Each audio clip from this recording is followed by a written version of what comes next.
Assalamualaikum warahmatullahi wabarakatuh. Perkenalkan, nama saya Gus Kandela Sregar, dengan NIM 1910-598, jurusan Aquakultur, kampus Universitas Juanda Bogor, Fakultas Pertanian. Mengangkat judul dengan judul sek reversal pada ikan. Latar belakang sek reversal ini yaitu pada tahap awal guanan memiliki jaringan yang belum berdiferensiasi yang dapat diferensiasi menjadi testis dan akvarium.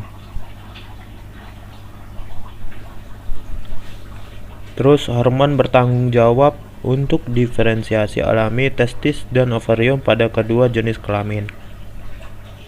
Sek reversal pada ikan telah dicapai dengan dua cara, yaitu dari jantan ke betina dan dari betina ke jantan. Penelitian Yamamoto 1953 sampai 1955 menunjukkan pentingnya sek reversal untuk mempelajari mekanisme penentuan jenis kelamin pada ikan.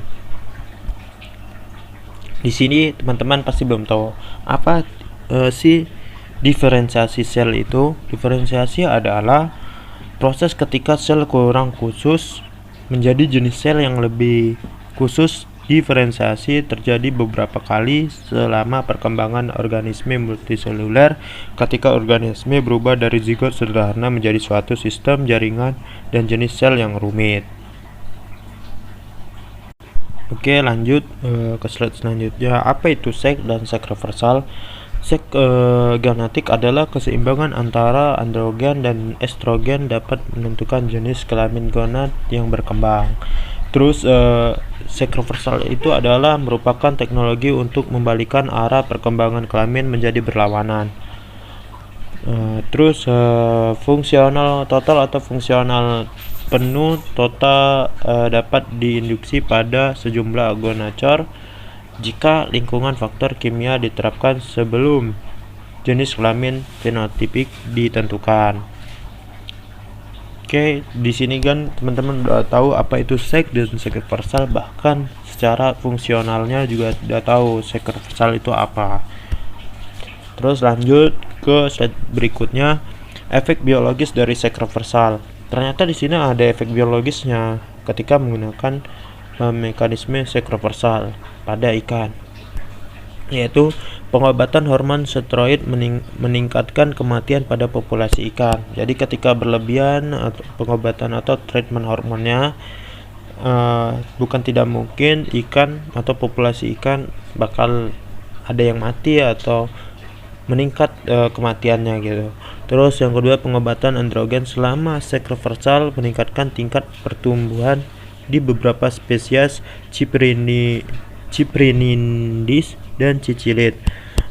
Terus dosis tinggi atau durasi lama pengobatan hormon steroid menghambat perkembangan gonad normal. Jadi jika menggunakan dosis yang tinggi dan durasi yang lama, otomatis gonad normalnya akan lama perkembangannya atau menghambat perkembangannya gitu. Maka jangan sampai berlebihan ketika menggunakan treatment hormon steroid ini. Terus pengobatan androgen dosis tinggi kadang-kadang menyebabkan produksi perempuan sebagai pengganti laki-laki atau produksi betina sebagai pengganti laki-laki apa jantan, dapat sebut paradoks sek reversal gitu. Oke, langsung ke slide selanjutnya, yaitu sek reversal yang diinduksi oleh suhu. Jadi ternyata sek reversal ini ada yang dipengaruhi oleh suhu juga teman-teman. Ya, kewajiban trimal dari diferensiasi jenis kelamin ditunjukkan pada beberapa teleos.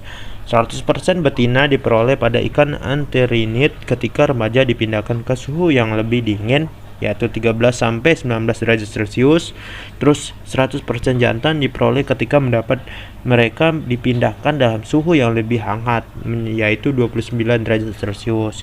Jadi pada ikan anterinid, ketika seorang yang mempunyai pembudidaya ikan anterinid ini ingin menghasilkan betina yang banyak, maka ketika masa remaja atau masa burayak yang sudah jauh dari rentan mati, itu bisa menggunakan suhu yang ada di medianya dinginkan atau diturunin menjadi 13 sampai 19 derajat Celcius. Tetapi jika seorang pembudidaya ikan anterinit ingin menghasilkan jantan, maka suhunya dinaikkan menjadi 29 derajat Celcius. Terus pembalikan seks atau seks reversal yang diinduksi suhu mungkin terbukti lebih menguntungkan daripada pendekatan hormonal karena akan lebih mudah untuk dipraktikkan. Kenapa demikian? Karena ketika menggunakan pendekatan hormonal atau treatment hormonal pasti sangat mengeruk biaya dari hormonnya, pembelian bahan-bahannya. Sedangkan suhu tidak banyak pengeluaran untuk ketika dipraktikkan gitu. Oke, langsung ke pendekatan pengobatan hormon atau pendekatan treatment hormon gitu. Ada dua, yaitu pendekatan langsung dan pendekatan tidak langsung. Pendekatan langsungnya apa? Yaitu populasi monoseks yang dihasilkan langsung oleh pengobatan hormon itu. Jadi populasinya langsung yang langsung dihasilkan dari obat dari treatment hormon tersebut itu. Terus pendekatan tidak langsung, dengan pendekatan ini populasi monoseks dapat diperoleh dalam 2 langkah, yaitu ternyata ada 2 langkah ketika tidak pendekatannya tidak langsung. Yang pertama, populasi induk ditentukan oleh pembalikan jenis kelamin atau seks reversal. Yang kedua, maka individu yang terbalik jenis kelamin ini harus dibiarkan untuk menghasilkan populasi monoseks. Lanjut ke selanjutnya, yaitu metode treatment hormon. Metode treatment hormon ini ada 3. Yang pertama, suplementasi makanan, kedua teknik perendaman, ketiga injeksi. Ketika kita menjalankan 3 ini, insya Allah metode treatment hormon ini jalan. Tetapi pasti teman-teman bingung, apa sih suplementasi makanan, apa itu teknik perendaman, apa itu injeksi. Suplementasi makanan adalah pakan campuran hormon yang paling banyak digunakan dan metode termudah untuk mencapai seks reversal. Dapat diartikan suplementasi makanan ini yaitu bahan awalnya pakan ikan seperti pakan buatan atau pakan alami dicampur dengan hormonnya tergantung mau hormon apa nih mau ke ikannya nih, ikannya mau dijadiin ikan apa ini gitu. Mau ikan populasinya monoseksnya betina atau populasi monoseksnya jantan, itu tergantung dari hormonnya gitu. Terus teknik perendaman ini yaitu menggunakan air yang direndam oleh hormon yang digunakan nanti untuk si ikannya. Terus injeksi ini apa sih? Injeksi ini membutuhkan jumlah hormon yang lebih sedikit untuk menyebabkan pembalikan seks. Jadi injeksi ini tidak butuh lama-lama atau tidak banyak hormon gitu. Dia sedikit hormon aja sudah menyebabkan pembalikan seks gitu. Tidak perlu banyak-banyak gitu. Akan tetapi itu sangat melelahkan dan mahal biayanya.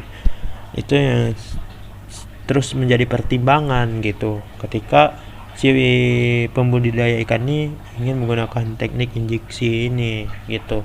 Makanya saran dari saya yang 1 dan 2 dulu. Ketika sudah 1 dan 2 ini sudah bisa, terus belajarlah yang ketiga menggunakan alat atau yang bahan-bahan yang katanya mahal tadi. Oke, langsung ke beberapa steroid seks reversal. Beberapa steroid seks reversalnya ada estrogen dan androgen. Estrogen itu estradiol 17B untuk feminisasi, terus androgen 17 metil testosteron untuk maskulinisasi. Apa itu feminisasi? Feminisasi adalah bertumbuhnya ciri-ciri khusus kelamin betina pada pria. Terus apa itu maskulinisasi? Maskulinisasi adalah salah satu proses pengubahan yang mengarah kelamin ikan dari betina genotip ke jantan fenotip dengan menggunakan hormon androgen sebelum masa diferensiasi seksnya. Terus tujuan seks reversal adalah menghasilkan populasi yang berkelamin sama atau tunggal atau monoseks. Jadi teman-teman jika ingin menciptakan populasi yang khususnya satu kolam itu jantan atau betina, teman-teman harus menggunakan metode ini, yaitu seks reversal ini. Kenapa? Karena tujuannya menghasilkan populasi yang berkelamin sama atau tunggal gitu. Terus apa sih manfaatnya? Manfaat seks reversal antara lain mendapatkan ikan dengan pertumbuhan yang cepat. Jadi ikan yang belum yang awalnya pertumbuhannya agak lama, sekitar 6 bulan baru bisa kawin, atau 1 tahun akan bisa, bahkan sampai 1 tahun itu baru bisa kawin gitu. Nah, dengan metode seks reversal ini pertumbuhannya sangat cepat gitu. Pertumbuhannya dia menuju menjadi induk gitu, yang awalnya 6 bulan tadi jadi 3 bulan, atau yang awal 3 bulan jadi 1,5 bulan gitu. Terus mencegah pemijahan liar. Ya wajar, kenapa manfaatnya mencegah pemijahan liar? Ya karena satu kolamnya aja individunya atau populasinya monoseks semua. Ya contohnya betina, gimana betina sama betina memija gitu kalau nggak secara bantuan, secara buatan gitu. Jadi mencegah pemijahan liar gitu. Terus mendapatkan penampilan yang baik dan menunjang teknik pemurnian ras ikan gitu. Jadi ketika menggunakan seks reversal ini, penampilan yang kita dapat nih dari ikannya ini lebih baik gitu. Yang awalnya ya birunya nggak terang jadi terang, yang awalnya siripnya pendek jadi panjang. Terus yang awalnya dapatnya betina 70%, jantannya 30%. Sekarang jadi ya tergantung yang kita inginkan gitu. Itu manfaatnya.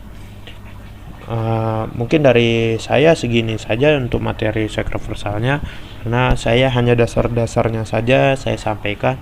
Untuk yang lebih dalamnya nanti bakalan kita buat lagi, yang saya akan lebih belajar lagi karena saya sama-sama belajar gitu.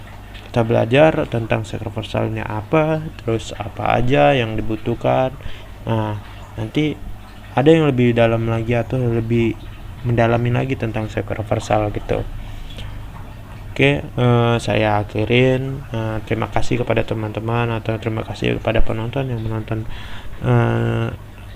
presentasi saya ini atau materi seks reversal saya ini. Kurang lebihnya mohon maaf. Saya akhirul kalam. Assalamualaikum warahmatullahi wabarakatuh.